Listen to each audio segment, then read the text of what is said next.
everybody to this afternoon session, which is pre the AGM. And this afternoon session is on lessons learned in building and growing and creating your club. We've got two great speakers with us today.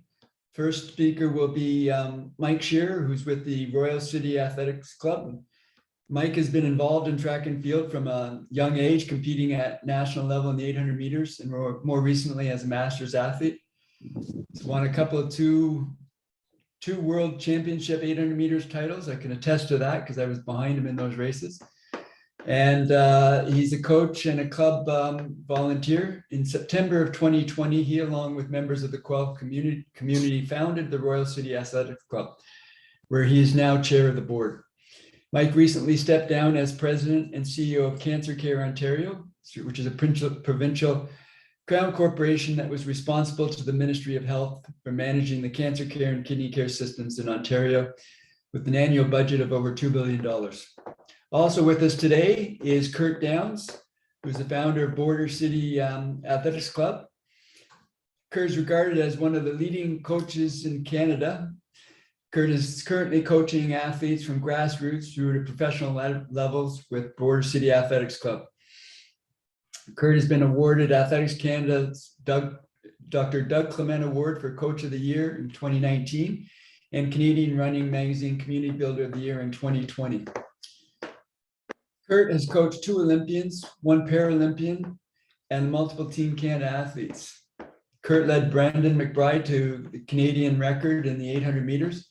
He has served on Team Canada's coaching staff several times, including the Tokyo Olympics, most recently, IWF World Championships in 2019, Pan American Senior Championships 2019, the NACAC Senior Championships in 2018, the IWF World Championships in 2017, Pan American Junior Championships in 2015, the IWF World Youth Championships in 2013, and the IWF World Junior Championships in 2012. Wow, that's a lot, Kurt. Anyways, I want to please join me in welcoming these 2 individuals to our session today. And I'm going to hand this over now to Mike Shearer, who will start us off with his presentation. And I'm just going to share my screen now, and hopefully that works. Mike, over to you.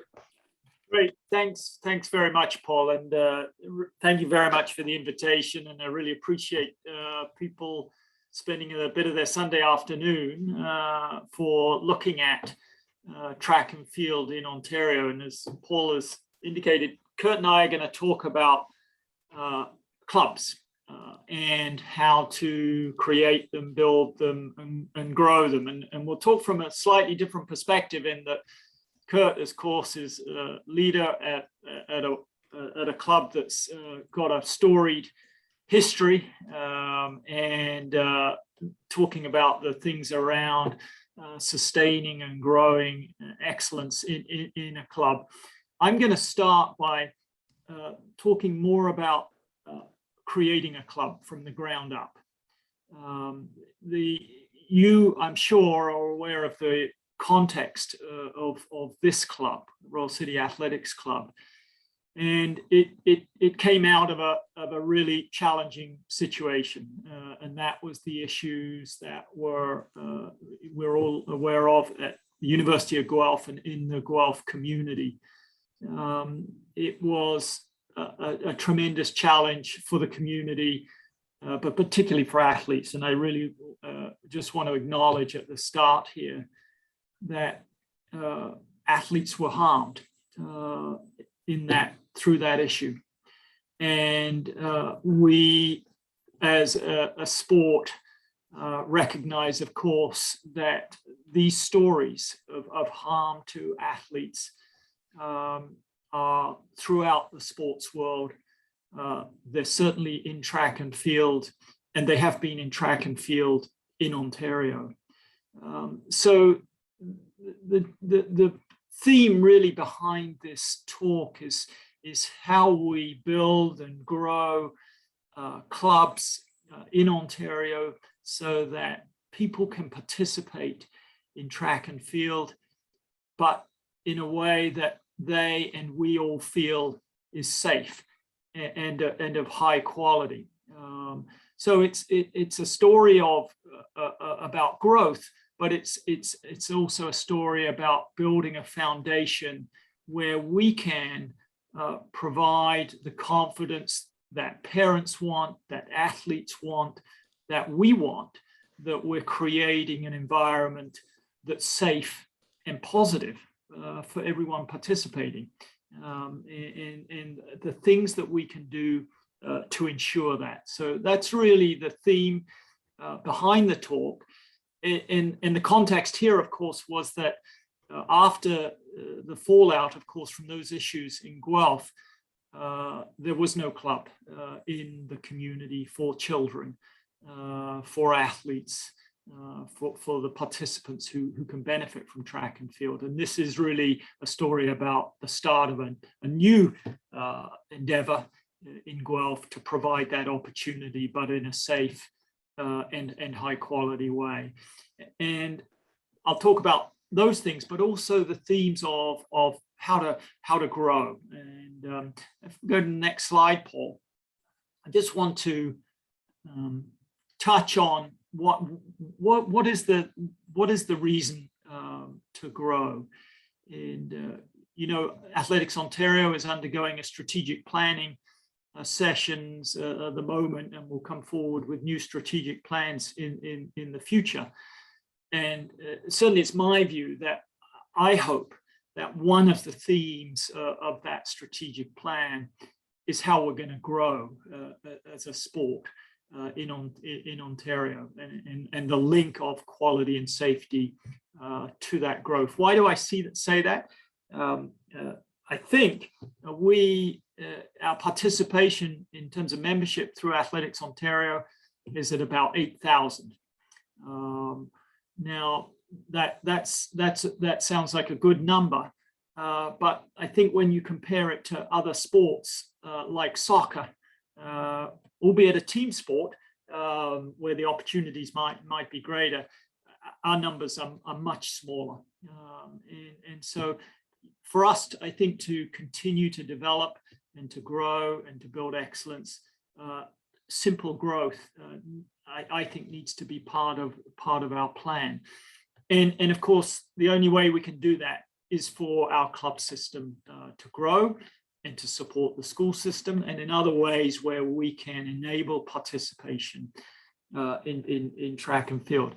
When I went on the website, the Athletics Ontario, I saw there was 121 clubs listed as clubs in track and field as member clubs of Athletics Ontario.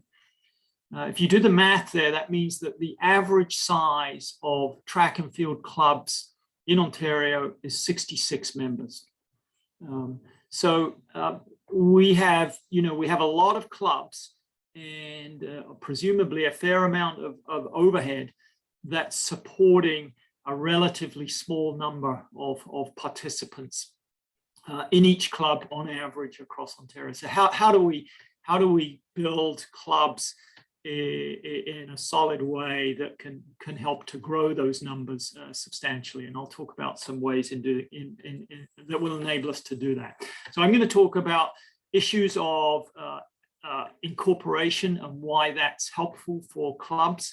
I'm going to talk about governance and the key role that boards of directors play in helping to develop clubs, how to think about management of a club that's got a plan to grow and to grow participation in track and field, those plans around growth and how one can do that in a safe way financially for the club, and do that in a sustainable way.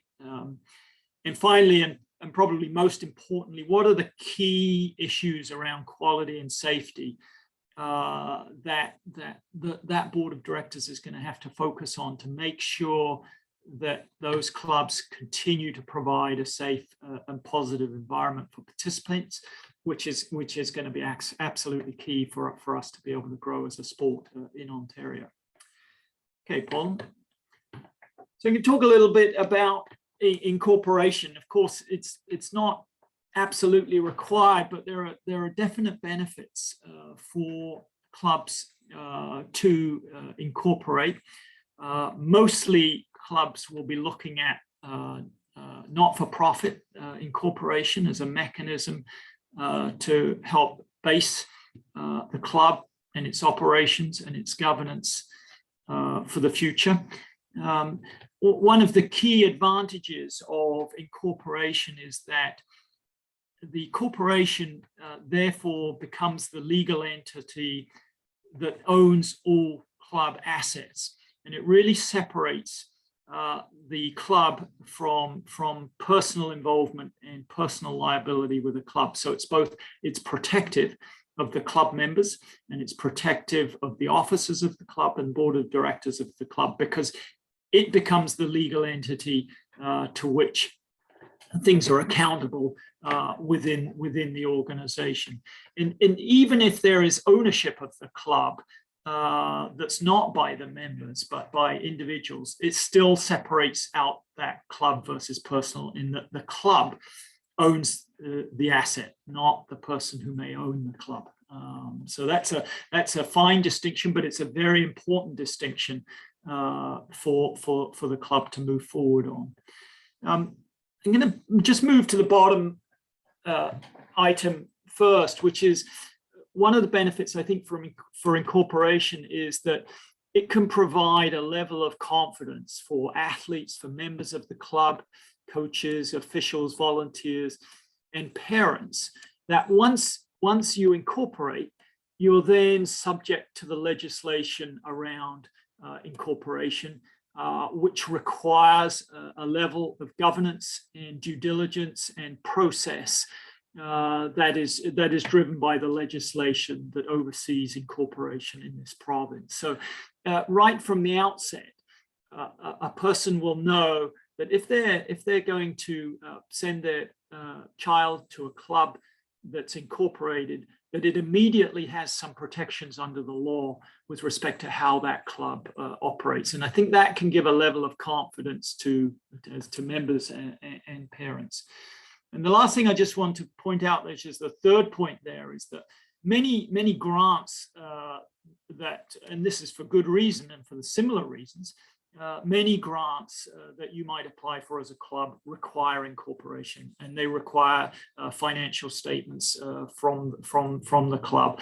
And many of them actually require incorporation for more than a year before. Trillium is a good example, which I'll talk about later, where one can get significant grants for the operations of your club. They require incorporation, and it's for the same reason. It's for the reason that those organizations providing those grants can have confidence in the management and process and governance of the club if it is incorporated. So another advantage of incorporation.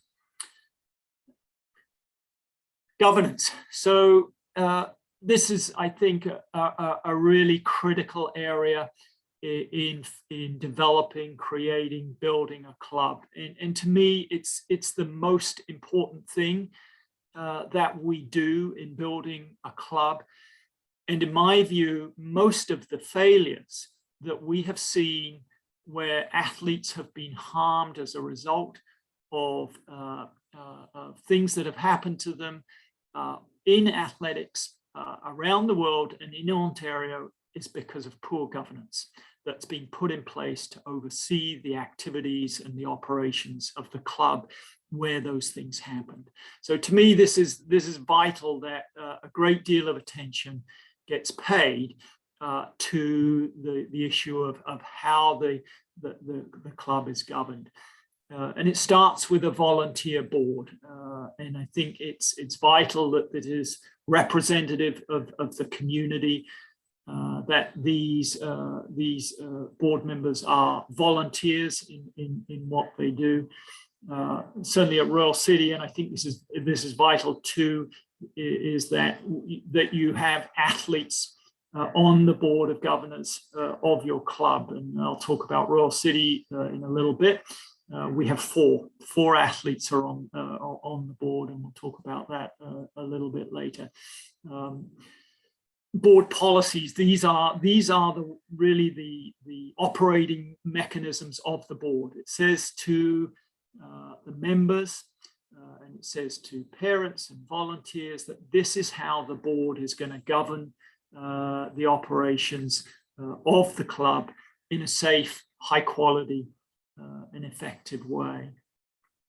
One of the issues that comes up, and I think is an important issue behind some of the problems that we have seen, is that there ends up being conflicts of interest on the board of directors of a club. And it's very important that the board establish those conflicts of interest. They can be mitigated in some instances so that people can sit on the board, but not be involved in the key discussions that affect their own participation in the club. And I'll talk a little bit about that in a minute. But it's really important that once on the board, the members of the board understand they must act in the best interests of the club and of its members, and getting good conflict of interest policies in place is vital. Coaches as board members is, I think, a big issue for clubs in Ontario. In general, we certainly at Royal City, we've taken the position that there will be no paid coaches on the board. That we do want coaching experience on the board. It's a vital part of the club, and you want to have kind of a representative group on the board. But we have taken the position that if a coach is to be on the board, they can only be a volunteered coach. They cannot be paid by the club. And for me, this is a kind of vital point in terms of how the coaches who are working in the club are accountable to the board of directors for the quality of the programs that they're running within the club, and their work to provide a safe and positive environment for the participants in the club. The key role of the board of directors, one of the key roles is the strategic planning, to really own the plan for the club and talk about the plan to build and grow the club. And I think to make sure that the processes of the club, policies of the club, the work of the club is as transparent as possible to the members of the club, that all information, unless it really has a reason to be confidential, should be transparent to all members of the club and the community. And really for most things, there is no reason not to be transparent. And I think, again, this can provide a sense of confidence and a sense of accountability for people working in the club, to the members and to the community, that all of the information regarding how the club is run is open to the members and to the community. The good thing about having a volunteer board for the club is that one can separate the governance of the club from the operations of the club. And one of the key things then for the board to be able to do is to appoint someone who has single accountability to the board for overseeing the operations and management of the club. And that's usually the head coach. But it's also important to understand that that person to the board is really responsible for the operations of the club as well. So certainly at Royal City, our coaching coordinator is also the manager of the club. So in that respect, there is one person that's accountable to the board for overall oversight of the operations and day-to-day programming of the club. Underneath them then comes all of the contracts for coaches working in the club. So again, I think it's important, whether a coach is a volunteer coach or they are paid, that they be on a written contract with the club that clearly lays out the expectations of the club for the coach and their conduct within the club. And so we have that. We have every coach that comes into the club must sign a contract with the club, and that the head coach, the club manager, is responsible for overseeing the day-to-day work of those coaches according to those contracts in the club. The other thing that then the club manager can do, and this is an issue, I think, in terms of looking at the qualities of that person, that they're not just someone with coaching credentials, but they understand the management of a club. They have some experience with sports management and club management, so that they can undertake and present to the board according to the strategy that we've developed together as a club and overseen by the board, the business plans that are going to lead to the implementation of that strategy. They can oversee underneath that business plan all of the operations, the coaching programs for children, all the way up to elite athletes in the club, and oversee the implementation of perhaps large events by the club, whether those are track meets or other events that the club is undertaking to support the operations of the club.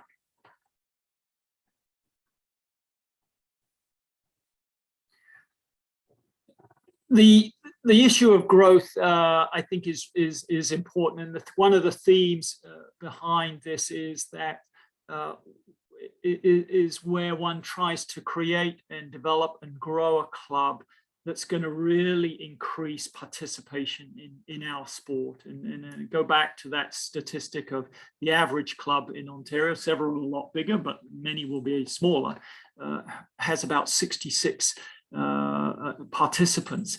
And if we're to grow, we need to look at much larger numbers. So how do the club programs really enable a large level of participation within the club? And of course, that starts with youth and kids in developing programs. They're going to support large numbers of kids to participate in track and field in Ontario.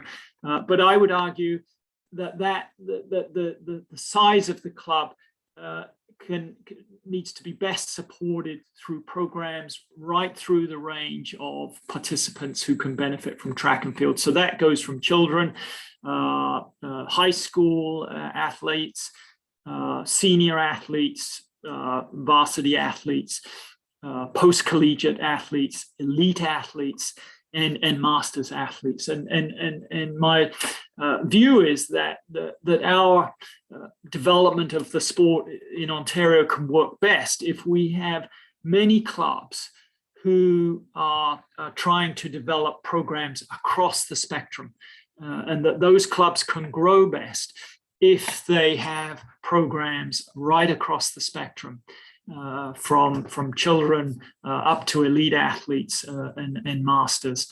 That those programs help each other.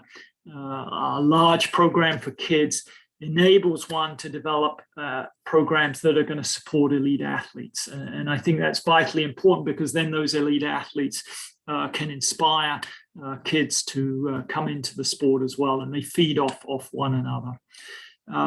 The other thing to look at is large events where one is hosting track meets or other events which can generate significant revenue. And the one that we focus on, the big one that we focus on each year, is the Inferno. It's a large event, but it can be incredibly helpful for the club, not in terms of excitement and participation, but also in terms of revenue for the club. And that's how we look at these events. Looking at sponsorships, where are there value for partners to get involved in your club through those events, or even through the club programs, and looking at all of the members of the community, the business members of the community, and looking at ways in which one can partner with them for them to be able to support the club and to be able to get value out of that for themselves as well. And lastly, grants. There's a lot of opportunity with grants, and I think we could continue to kind of be more and more effective as clubs. And Athletics Ontario is terrific at helping us with these. A number of grants. I've talked about Trillium, which is a major granting organization where one can look at large grants, but there's things like Canada Summer Jobs grants. We've looked at local grants and been successful with those. So I think track clubs are well set up to be successful in getting grants and putting the effort in to apply for those, building the business cases for those, I think can be very beneficial for the clubs. Just the last area I want to talk about is quality and safety, and building and growing a large club with large programs. It can be, I think, tremendously helpful to also bring in aspects of education, that you look at your club as a learning environment, whether that's for athletes, for coaches, for officials, in terms of the work that we do together. So it becomes where one invites people in to educate ourselves, or you become a learning center yourself and people want to come and learn, and being open to that and inviting people in to work with you to develop the excellence of the programs. Certification is very important, and for coaches, I think Athletics Ontario is moving in a very good way to have more and more coaches certified. And I think we should move to a position, and I think we will move to this position as well, that our expectation is that any coaches that are involved with the club are either certified or they're on a path to getting certified. I think it's vital that, again, for a level of confidence in the accountability and quality and safety of the environment that we're providing, that people outside can see that our commitment to that is 100%. And I think we need to move towards that in our environment. Looking for partnerships with university programs and scientific groups and studies around the work that we're doing, I think is all very helpful. Performance management is important for us. I think if you have coaches who are on contract within the club, the expectation should be that you review their performance annually, that every coach within the club has an annual performance review with respect to the expectations and quality of the programming that they're part of or providing within the club, and that should be a regular course of business. It's managed by the head coach and reported up to the board in terms of the performance of all of the coaches, and that as part of that performance management, every club member should have the opportunity to provide open and or anonymous feedback with respect to the quality of the club, the quality of the work of the coaches and others within the club. And I think this can be a really important area to provide good feedback to coaches, but it's also a level of accountability within the club that to the members, we will make sure that you have the opportunity to provide feedback on what's happening within the club. And I think this can be an important safety feature.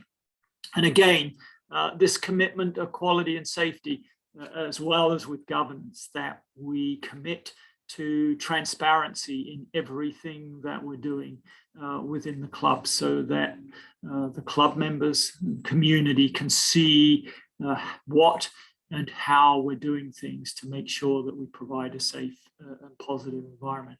And I think with all of these things, we can grow our clubs to much larger numbers and to provide a tremendously positive environment for participants in track and field.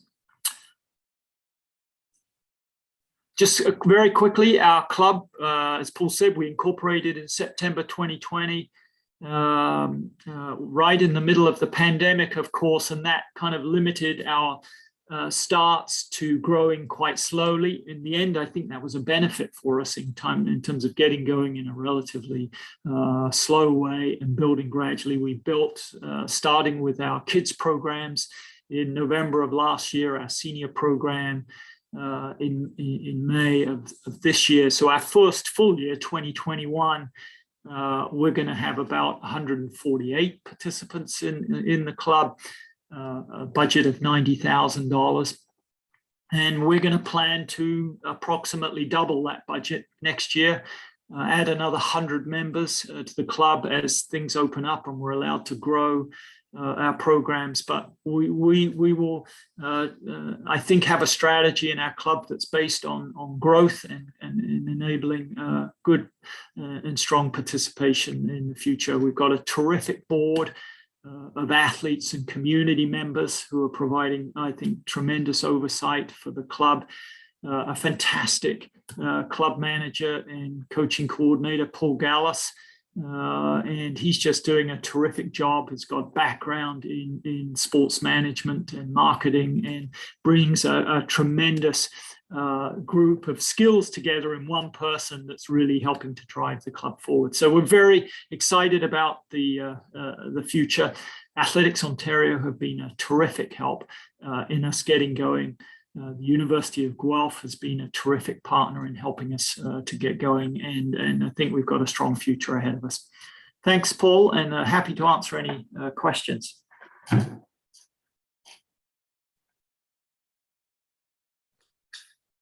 Thanks, Mike. And if everybody could just hold their questions until the end, we'll have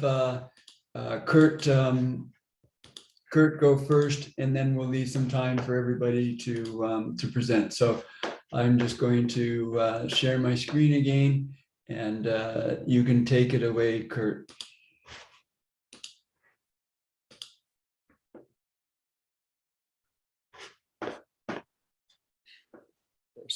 Thanks everyone for joining us. Great presentation, Mike. I have some questions for you myself at the end, but that was awesome. So my presentation here is just on the 8 components of successful club development. And I think Mike speaks to quite a few of those for what he's done in a short period of time there with Royal City. I think some of the components that we have here and what we've done in the last 8 or 9 years here at Border City sort of pair very well with what Mike said. Thanks. So obviously a coach and educator. I've been on some national teams, mentor, and I do a little bit of public speaking as well. And I think that some of those things are important for us just because in my field of education, I think that it bodes well with some of the teaching focuses that I'll get into a little further. This slide here for me is important because it shows a little bit of the strategic planning that we had put in place when we started in 2013. I understood that the focus for our club had to be a speed power focus because that's what we could do incredibly well. We didn't bite off more than we can chew, and we understood that we could grow the club, but it would have to be done over time. It wasn't something that we could do within 1 year. Based on who we were at the time and the number of club members we had, in addition to the number of coaches we had. So what we did do was we set out to try to do it within 5 to 6 years. It did take us a little bit longer, but we did end up getting there. So what we did do was, first thing, we started our program in 2013. We moved 2 years after to Sandwich Secondary, which allowed us to have a little bit less of a cost for our indoor facilities and our outdoor facilities. After that, what we did was we decided we were going to add the distance events as something that was very positive. It was low cost for us as far as space and facilities. after which we decided we were going to add throws. So we were strategic in how we decided we wanted to go forward. Ultimately, we have a footprint to expand to having our own facility at some particular point in the next few years. With all of those things being said, I believe that there's 8 components to having a successful club and developing it in a right way or in the right space. First would be defining some type of philosophy that you're going to run your club based off of, creating some athlete developmental framework, funneling of the information from a top-down type of perspective, providing athletes and the parents with educational opportunities, as I mentioned in the last slide, establishing some form of team dynamics, creating as many post-secondary opportunities as you possibly can, developing an elite presence, and then undertaking as many community outreach initiatives as you possibly can as well. I think when you put all 8 of those items together, then it sort of encompasses a lot of the things that Mike was mentioning, and you can develop something sustainable, successful, and sustainable. So we're going to take a look at defining your philosophy. The mission statement that we came up with was that basically what we wanted to do was we wanted to develop athletes with aspirations of success. We want to use whatever gifts they have and assist them with overcoming those limiting factors, whether they're personal, they're academic, they're professional. We want to mentor them. We want them to be our next generation. And when we say next generation, it sounds whimsical, but we mean the next generation of our club. We want those athletes to develop into coaches, those coaches to develop into professional people in our community, those professional people in our community to end up being on our board or contributing in some way, shape, or form to athletics over time. And that's the only way that our sport truly ends up being successful, is if we're able to have that sort of continuity over time. So what we're looking for is we want stakeholders to be, our athletes to become stakeholders in our sport. How it looks from sort of a standpoint of how we administer it is there's 4 pillars. And at the time, I believe I was in, I think I was in Barcelona at World Juniors, and we were looking at columns, and I thought, wow, this is sort of how I want to set up our program. I want there to be pillars, something that could be strong and could withstand pretty much anything. So the first one is athlete development. How we want to develop our athletes. We want them to be physically, mentally, emotionally as prepared as possible. And in that, we want them to be protected in that particular space as well through that development. When we look at our community outreach, we want those athletes to have some sort of ownership of the fact that they've been given an opportunity. We want to be able to host track meets. We want to be able to host educational mentoring opportunities for coaches, et cetera, and create partnerships in the community as well. We want to create opportunities for them, because from my educational standpoint, I believe if you don't help to create opportunities for the group of people that you're with, they're not going to leave, they're not going to grow, and they're definitely not going to come back with anything that they can actively contribute to the club or the community around them. And lastly, we look at teaching them as much integrity as possible. We want them to exercise sound judgment, to help hold themselves accountable, whether it's school, athletics, or potentially in the workplace, because we do provide those types of opportunities for them as well. So the first thing that we look at is creating an athlete developmental framework. Obviously, track and field is a sport. You want your athletes to develop. And the way that you want them to develop is along the lines of a long-term athlete developmental program. So when looking at that and hearing everyone talk about it, being fortunate enough to be involved with a lot of clinics and educational opportunities on the sports side, what I decided was I thought a 4-day formula for it would be the best way to develop these athletes. Start with an acceleration development type of program, and that's for everyone in the entire club. Whether they're throwers or they're mid-distance or distance athletes, combined events athletes, irregardless, they start with acceleration dynamics. And the reason I believe that that's important is because you can always build an engine. You can always build an engine, whether it's creating a system in throws where you allow the athlete to get much stronger over time. You can always build an endurance system in the endurance events. But what you can't always do is develop speed. So it makes most sense for me to develop those quality components from the very beginning. The next would be regeneration day, an endurance or max velocity day, and then the optional flex day is something that's incredibly important, because what it does is it allows you to build in opportunities to grow your program. And what I say by grow your program is you can include the athletes who are in other events, in other sports. So if you're looking at a combined events athlete, maybe they're doing acceleration development over a flat distance or over hurdles on day one. On day two, maybe it's possible that they're doing some type of technical day and recovery. On day three, maybe you're building capacity for them. On day four, it allows them to do the other events that they may not have had an opportunity to do on days 1 through 3. In addition to that, what it does is it allows athletes who are in other sports to come in and have an opportunity to be involved in your program on those days as well. And we pride ourselves on creating opportunities for football players, for hockey, for soccer, for basketball, baseball, all of them. And we've had athletes graduate from our program and gain scholarships in football. Jacob Robson currently plays in AAA, the Detroit Tigers organization, et cetera, et cetera. An example of that multi-event sort of component with a day 4 flex day would be Brandon McBride here. When he was younger, he is an 800-meter runner. But what a lot of people don't remember is that he was the OPSA record holder for a brief period of time in the triple jump.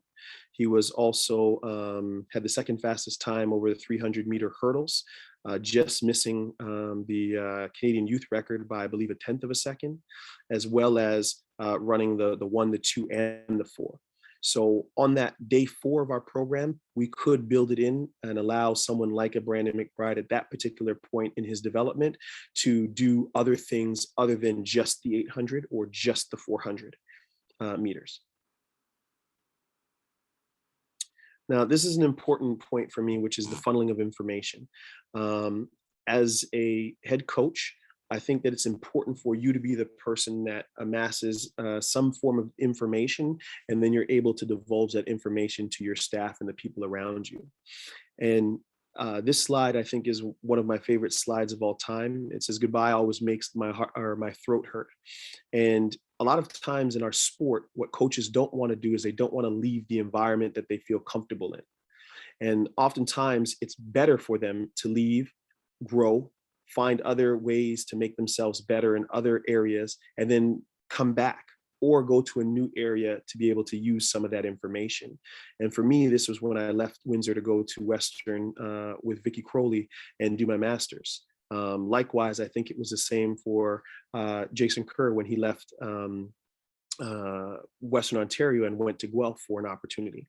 I think a lot of times what happens is it allows us as coaches to become better coaches.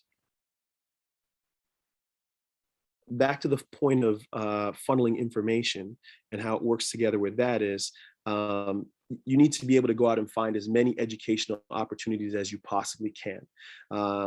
Too often I find in our sport, especially here in Ontario, is we rest on our laurels. We think that we know too much. You can't possibly ever know too much. And you can't possibly ever stop learning or acquiring knowledge that you can apply towards the people that are in your charge or your care. So for me, I think that it's important as a leader to be able to go out and find as many educational opportunities, bring that information back, synthesize it, and find out what works best for my particular event and groups of coaches, and then pass that information on to them, in addition to finding opportunities for them to learn independently of me as well. That's part of my job in making my club as sustainable as possible, or any club as sustainable as possible. Further to that it's providing and implementing the knowledge that some of our young coaches have. So here's an example of Jasmine Scott Kilgo, who is a long jumper and recently started triple jumper at the University of Central Florida. One of the things that we do in our summer is we have this thing called EduCoach. And what we do is we ask our summer job athletes to come prepared to be able to teach something that they've learned from wherever they've been. And I think it's important because it builds the confidence in these athletes to be able to coach themselves. But at the same time, what it does is it provides us with an opportunity to educate our athletes as well, our younger athletes, our developmental athletes as well. So you have to provide these kids, these young coaches, with coaching and teaching opportunities, or else they're not going to feel comfortable when they are in charge of those athletes later on. Keeping on the theme of education, as I mentioned earlier, it's vital from a standpoint of, Mike put in his last set of slides about being transparent, and as well about safety of the athletes and in your care. So one of the ways I think that's easiest to do that is to provide the parents and the athletes with as much information as possible together. It's a lot of times what happens is if you take away just the one-way relationship of the coach providing information to the athlete, you can provide that information to both of them concurrently. And it takes away a layer of the coach always having to do that and the athlete always having to respond to the coach. It makes it more of a triad of a parent, athlete, and coach, is ideally what I believe you want in this type of situation. So in that sense, what we do is we provide these athlete wellness, athlete parent education sort of seminars. We call them summit series. And what we do is we bring in people from the community to provide information for them. So it could be a mental performance specialist like Dr. Chandler or Dr. Milne. It could be a physiotherapist like Mary Brannigan, who works with Melissa Bishop, Brandon McBride, Kelsey Bockwell, Corey Belmore, etc. It could be any one of those things at all. It could be someone like a Jen Saigo who comes in and does some nutritional consulting for us as well. I think that when you put the athlete, the parent, and the coach in a situation where they're concurrently learning together, then what ends up happening is a lot of those conversations that happen behind closed doors don't necessarily tend to happen in those spaces. Sorry. An example of our athlete parent education summit series, what we do is we take facilities from the University of Windsor or any open space that we can, and we put those on. We tackle social economic issues, anything at all that we see as a potential issue or problem in our club. At one point it was mobility. We started to see a lot of issues with mobility with some of the younger athletes coming in. So, we turned it into a restorative yoga sort of course that we were doing. The athlete wellness seminar was something where we started to see a lot of anxiety in in the kids. And we decided that it was parents putting too much pressure on the young athletes. So we said the best thing to do is to bring in some of the mental wellness specialists and have them talk both to the parent and the athlete, where the parent could say, "Mom, Dad, you're putting too much pressure on me," or the parent could say, you're not holding up your end of the bargain as well.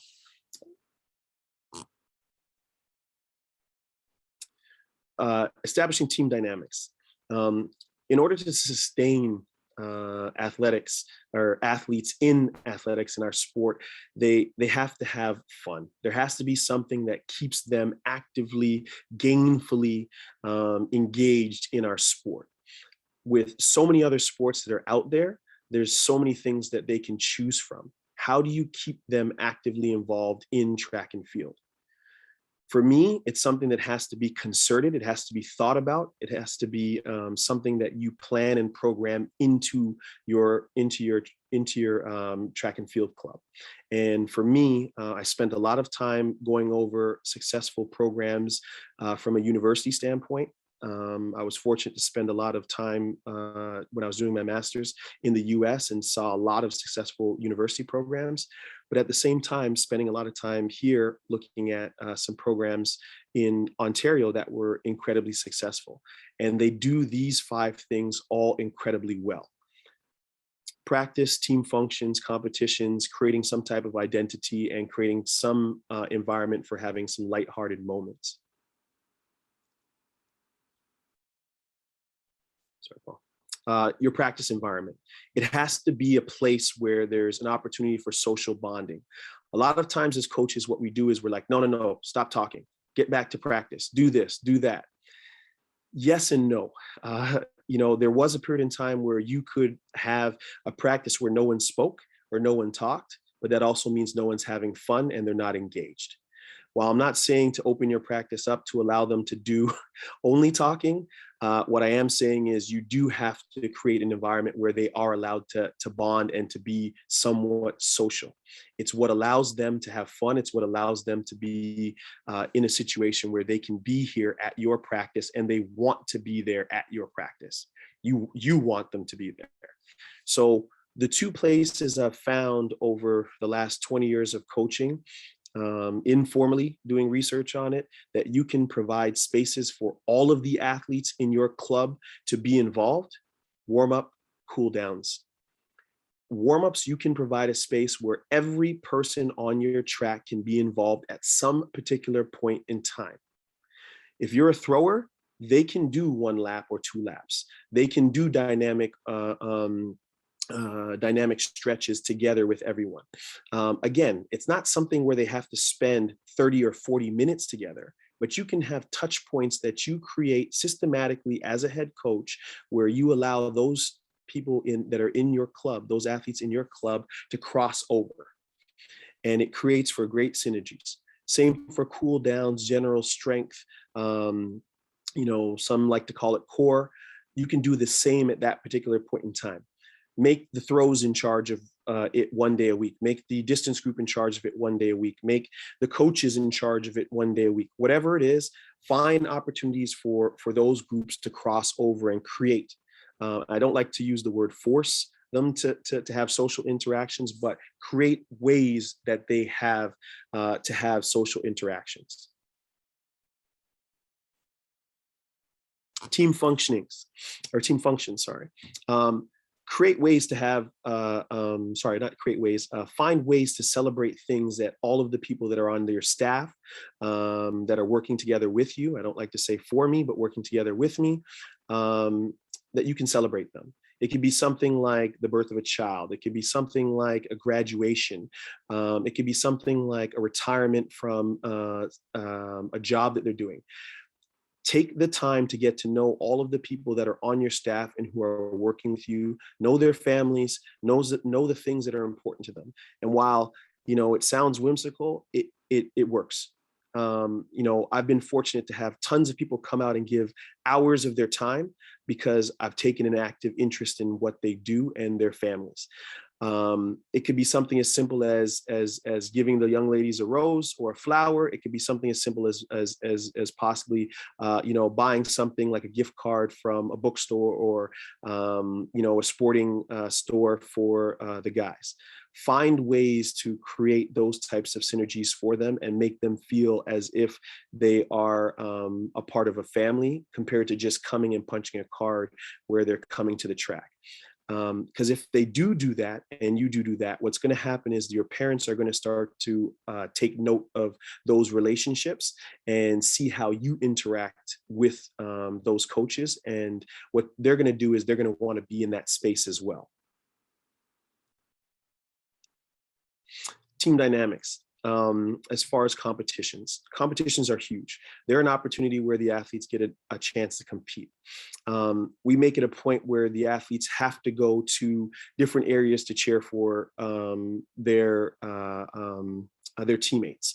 It could be something along the lines of, if it's the first time that the athletes are there at a competition, the older athletes might make something special for them. We've had someone like Crystal Ann Bayshard, who's represented Canada on the youth and junior levels. She likes to make things for the girls to braid into their hair.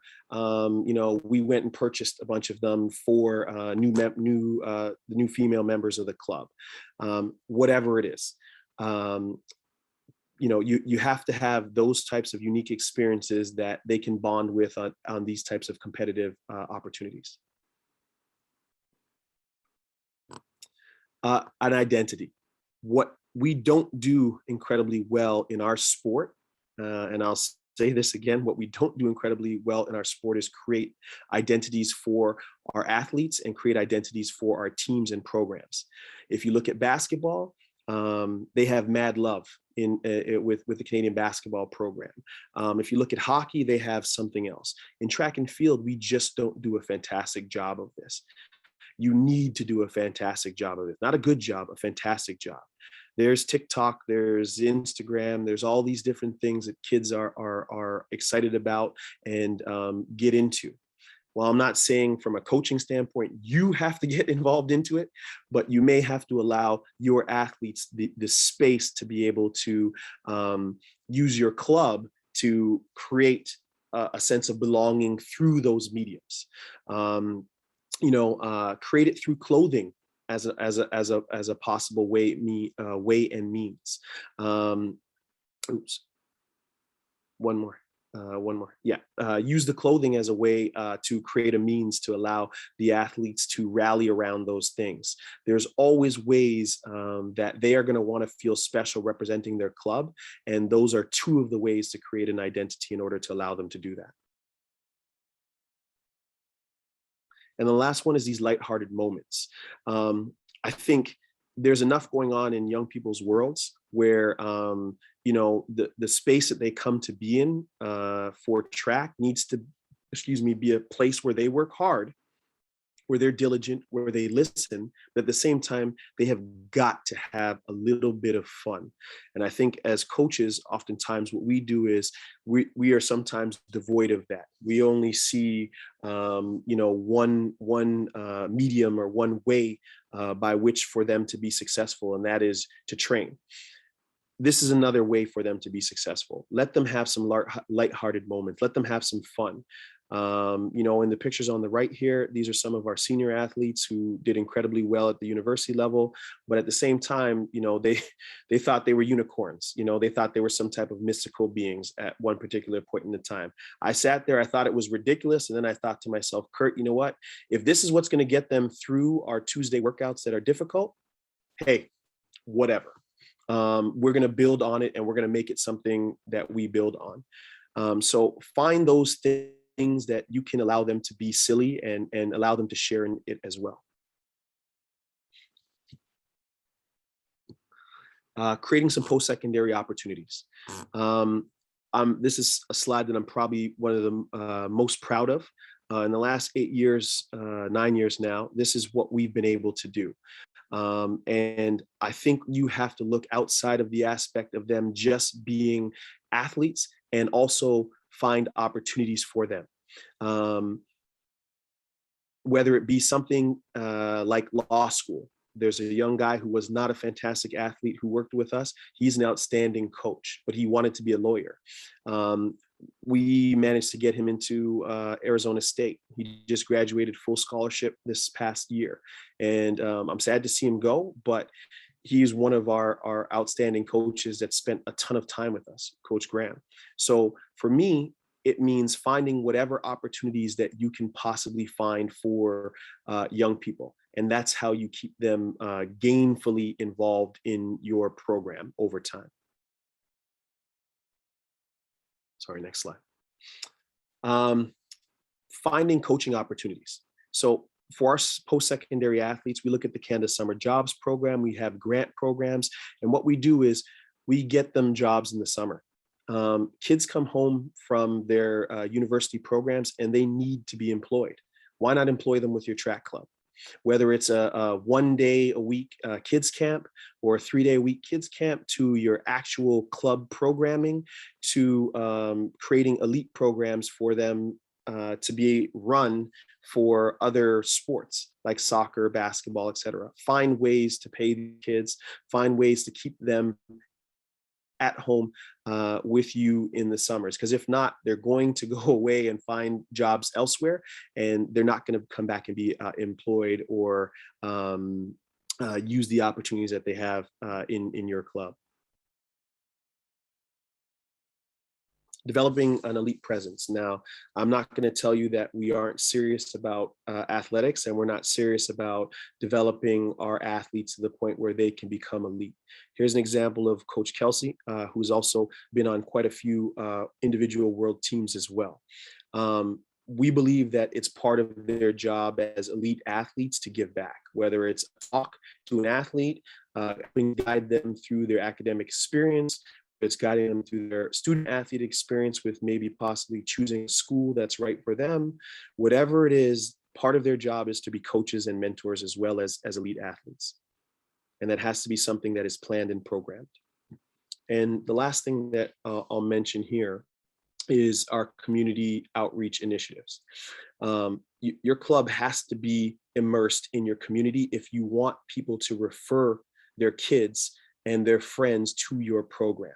You can't be in a situation where you have your hand out asking for sponsorship money, asking for all of these other things, and wanting athletes to come to your club if you're not prepared and willing to give something back as well. With us, this is our Girls Can program, our Women's Can program, and our Girls Can program from last year. We were able to have 3 Olympic and World Championship medalists come out and help us. We had multiple US college and Canadian university coaches involved in it, some world-leading nutritional and medical experts. And we were able to give away 90 pairs of shoes to BIPOC girls in the community. And I think any organization that you're involved with has to have some involvement with the community. And, obviously there's nothing wrong with shedding some light on some socioeconomic issues that are involved in our community as well. And the last part is all of the things that I mentioned allow you to be involved with creating those partnerships in your community, where you're able to get discounts, where you're able to get sponsorships, where you're able to have people from the community outwardly look for your program to deposit money and support into it. So when you do those things, and hopefully you do them well, I think that you're able to do some of these things here and have these sorts of ties into your community as well. And quickly, just those 8 components. If you flip to the next slide here, I really do believe that these 8 components are the most important when you're looking at developing a club. And this is after the standpoint of the initial aspects that Mike highlighted so well for us. And by all means, you can reach me at any point in time to ask me any questions you might have. Great. Thank you very much, Kurt and Mike. We're just at the end of the hour here, but I'm going to purposely gave us a half an hour before the actual AGM starts. So I'm going to give us a few minutes for some questions. Open up to the floor for anybody who has a question for Mike or Kurt. You can either take yourselves off mute, which is probably the quickest and easiest way, or you can type it in the chat if you feel more comfortable doing that. So I'll open the floor now. Anybody have any questions?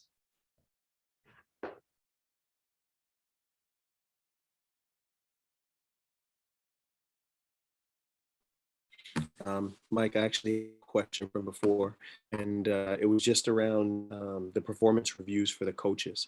What does that look like for you? I'm actually really interested in that because I think it's something that we don't possibly do enough. So what do those performance reviews look like? Yeah, I think this is an important part of accountability within the club, and generally increasing quality within the club of our programs. So we're just starting. We're actually just about to go through the first cycle of this, and it's one of the responsibilities of the head coach, club manager, to conduct these performance reviews with all of the coaches and then bring that information to the board. And what we are planning to do in our club is to have a process that through those performance reviews, every coach's contract gets renewed every year. So that's a term of the contract that they're subject to renewal every single year. The performance review itself, really, we want to do this in the most positive way for coaches and for athletes and for the club, and this be helpful for coaches. And so it really involves an overview by the head coach of how that particular program is doing, their view of how things are going, and that can involve a sit down with that coach. The feedback from members is through a survey. So we have constructed a questionnaire that will go out to all members of the club and asking a number of questions about the year from their perspective in terms of the quality of the programming, things like quality of communications from the club to athletes and parents, but also a specific question about their coach in terms of their assessment. And all of these are on a kind of an easy scale and an easy question for people to answer, but then an opportunity to add commentary if they'd like to do that. Again, the head coach will bring all of that together, and at a board meeting, we will go through all of those assessments with the head coach in terms of their assessment and the head coach's summary of that feedback that they've heard through the surveys as well. Put that together, and presumably that'll be hopefully very positive. And the club will go through a process of then renewing the contract for next year for that coach. Thanks, Mike. There's a couple of questions in the chat. First one, Mike, do you think it's realistic for new clubs to take on all track and field events, or should they specialize in one or two areas like sprint, hurdles, throws, jumps, etc.? Yeah, I think that's a very good question. I mean, my sense is that to really grow, we need clubs who are providing, we need some clubs and hopefully many clubs who are providing a comprehensive set of programs. But on the other hand, I think it's not realistic to, bite off more than you can chew right at the start and trying to build. So I think the idea of and we did this with kids track programs largely to start with, and then developed more broadly, but doing things in a gradual way in terms of growth, I think is very important. So focusing on a particular area, but I think then having a vision as a club is we want to grow and we want to build those other areas. And I think the more you grow in terms of numbers of programs, the breadth of the programs in terms of the whole spectrum, I think that's the strongest approach to the future. But doing that in a kind of gradual way, I think makes a lot of sense. And Kurt, I think in your presentation, you alluded to that was kind of how you started as a specialized and then you expanded. Yeah, that's exactly what Mike said. That's what we did. We just didn't have the space or the number of coaches to be able to cover everyone at that particular point in time. So my plan was, again, in 6 years, we were able to bring distance in 5, and then throws in the end of year 7. But I definitely think that is the best way to start. I think sometimes clubs bite off a little bit more than they can chew, and they find themselves scrambling, and it just becomes a source of contention for them because it's just one more thing that they have to do to find an additional person or an additional coach to cover events. And Kurt, I'm going to ask you another one. This question I really like because I've had a lot of conversations with different people around the philosophy of this. But the question is, does your club share your elite coaches with other clubs? And do you think this is feasible? I don't think that it's not feasible. I think it could happen. I think it's tough. And I think it's tough because of space.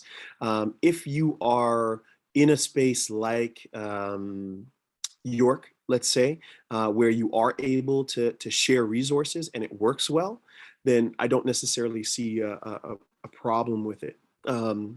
The trouble for us is a situation where we're at the University of Windsor indoors. So what ends up happening is there's limited blocks of time, and there is, like, for instance, 2 years right before COVID, we had almost 100 people indoors, plus you know,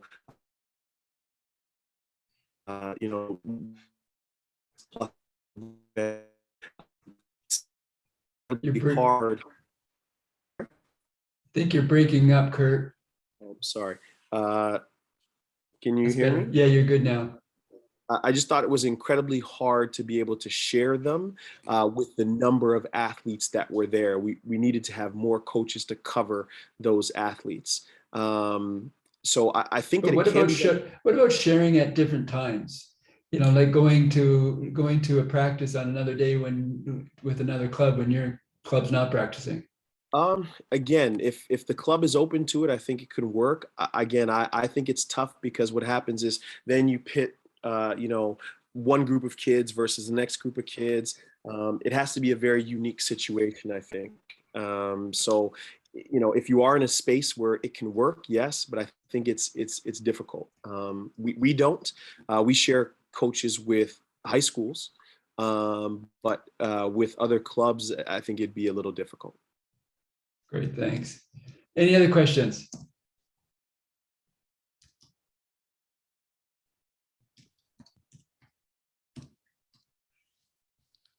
Paul, I have a Kathy, question. go ahead. Like I find Kurt and Mike, your clubs are both tied to universities, but some of us in the East, the facilities are kind of hard to get, especially jumps. You have to go to York University. We're not tied to any university. It's a city or municipality facility. Like how do you, recommend sort of approaching a school, because schools aren't necessarily or school boards aren't also very receptive to having a club. I can. You go ahead, Kurt, and then I'll make a couple of comments too. Thanks, Kathy. For us, what we did is we tried to develop a partnership. So I try not to use the term sponsorship or relationship. I try to use the term partnership as much as possible with the organizations in the Windsor area. And the reason that I say partnership is because what we try to do is we try to provide them with something first.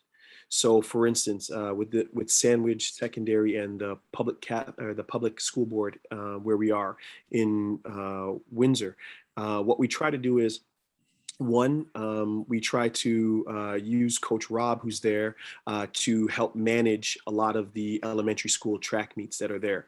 So we do that. The other thing we try to do is we try to provide coaches for the elementary school teams and high school teams that need coaches as well. Those are things that we've tried to do as far as partnerships. The third aspect of that is trying to go together with the schools to get grants. So as Mike mentioned, there's tons of grants available, in order to have surfaces or tracks resurfaced or areas redone. Like right now, we're in the process of trying to do the throws area at Sandwich Secondary because it's in terrible disrepair. So those are the types of things that I think that you could go to them on, find something that's not working well and try to see how you can provide a service for them, in which case it makes it a little bit easier for them to want to partner with you, as opposed to, us as coaches and clubs going to them with our hands out saying, what can you do for me? That's sort of the way that I've looked at it. I don't know if that helps or not. Just a couple of comments, Kathy. Certainly as a club, we are able to partner with the university to access facilities. I mean, we're not a club that's actually tied to the university. We're independent of the university, but there's a university there with the track. We can partner with them. But actually, in the context of the pandemic, we were not able to do that as much as we had liked to do, of course, because of the access to facilities. And so we do partner with the schools as well to get access to other facilities, and I think that's very important, and obviously very important for you. I think Kurt raises a very important point around. I think it's important. It brings up the issue of clubs in Ontario supporting schools in track and field, and I think we can do more of that. And just strengthen the relationship and partnership with schools. So we're not only just kind of accessing their facilities, but we're partners with them in other ways in supporting track and field programs in their schools, and helping to support those programs. But yeah, partnering with municipalities and schools is vitally important to kind of extend the breadth of facilities that we're able to use. And this is particularly important in the winter. I mean, the key limitation to our growth as a club, and I think for many clubs, is access to facilities in the winter. And I think this is going to be an important part of our growth as a sport. I hope again that it's part of Athletics Ontario's strategy to increase access to facilities in the winter. I think it's the key limitation from an infrastructure point of view. Thank you. Yeah, and on that, we've had a number of clubs that have been very successful at working with some local communities, whether they're schools or city communities, to help upgrade facilities. And they've been successful at accessing grants and other programs like that. And this is where, as individual clubs are out there thinking about it, we can connect groups together and we can say, hey, this group's done this, they've applied, they were successful. We can connect them with you, and they can, share with you how they applied, what kind of words they used, because a lot of it is really about how you write the grant applications, right, to be successful. And as Mike said, yes, there's a lot out there, a trillion issues, lots and lots. And it really comes down to how well you write the grant application, but it also comes down to, believe it or not, what they call their catchment areas where you're applying for. And a catchment area basically is, are you in the city of Toronto? Are you in Durham region? Are you in Guelph? What is the areas? And they actually review each of those by those catchment areas. And so you could be actually quite successful because you're not in a major catchment area that's got lots and lots of grant applications for it. So, this is an area where we can be really successful. I'm going to just take one last question because I want to give everybody a chance to have a little bit of a break before we start the AGM at 3:30. And Pat's asked in the chat, guys, Mike and Kurt, if AO brought in a world-class coach, say a throws coach, and staged a training half day at a facility, would you be amenable to having your throwers and throws coach to attend such a training day? It would obviously be relatively for elite athletes. Is that a service that AO should consider? I think it's a really good suggestion, and I think it brings up the whole issue of although we're trying to develop clubs and we're trying to develop high quality, what is our ability to kind of access where things are best in the world or best in the continent? How can we do that so that we can all learn together? And I think it's a really important opportunity for us if we're hosting programs and coaches working in our clubs. What are we doing to provide them with the support that not only allows them to kind of go through the normal programs of certification and learning, but accessing the best in the world? And how can we do that in an efficient way across clubs in Ontario? I think it's a terrific suggestion. I think whether it was throws or distance or sprints, if we brought in if you've been on some of the seminars that Athletics Ontario has been hosting in the last few weeks, it's just been tremendously rich ability to kind of see how things can be done from a different perspective, learning from experts. So I think this kind of thing is really good for our sport and for our community of coaches. I agree. I think it's definitely something that helps to enrich the coaching of your staff. I'm all for it. I would for sure send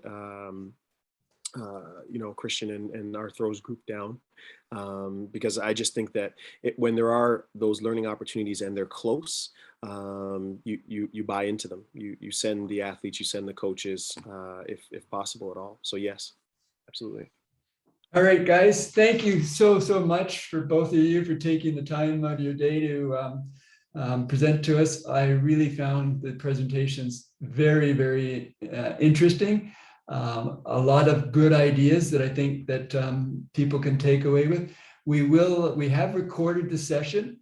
We will post it online next week, so that if anybody, obviously didn't get a chance to write everything down, you can review it and you can get some of the ideas. I thought there was a lot of really good ideas. So I want to thank both of you folks for doing this for us. And I know that both of you guys are been very open to having conversations with me and others. And I know that if anybody on the call is at all interested in reaching out to either of you, I know you guys will take their call. So I really want to thank you guys for doing this. So